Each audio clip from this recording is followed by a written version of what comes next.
dem Angriff Steiners wird das alles in Ordnung kommen. Mein Führer,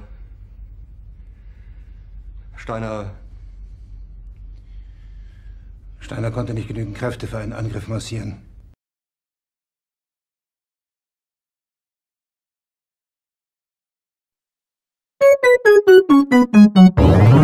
Pipi-Epi.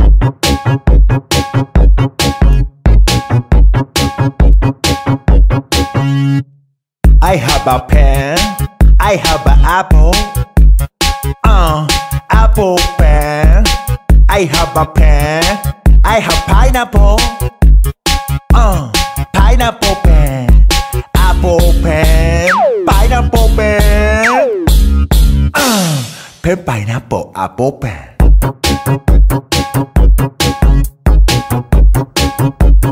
Pen pineapple apple pen.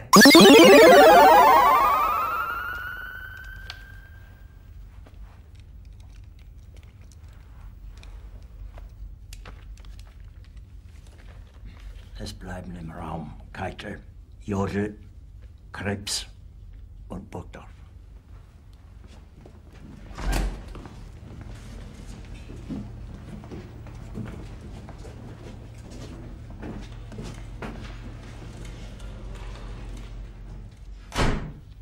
Das war ein Befehl!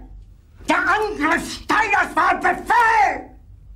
Wer schickt Sie? Dass Sie es wagen, sich meinen Befehl zu widersetzen! So weit ist das also gekommen.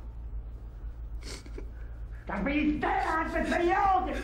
Jeder hat mich belogen, sogar die SS! Die gesamte Generalität ist nichts weiter als ein Haufen niederträchtiger, treuloser Feiglinge! Mein Führer, ich kann nicht zulassen, dass die Soldaten, die für Sie verbloßen... Nicht als Feiglinge! Verreiter, Versager! Mein Führer, was Sie da sagen, ist ungeheuerlich! Die Generalität ist das Geschmeiß des deutschen Volkes! Aber wenn Sie, meine Herren, glauben, dass ich deswegen Berlin verlasse, irren Sie sich gewaltig. Eher jage ich mir eine Kugel durch den Kopf.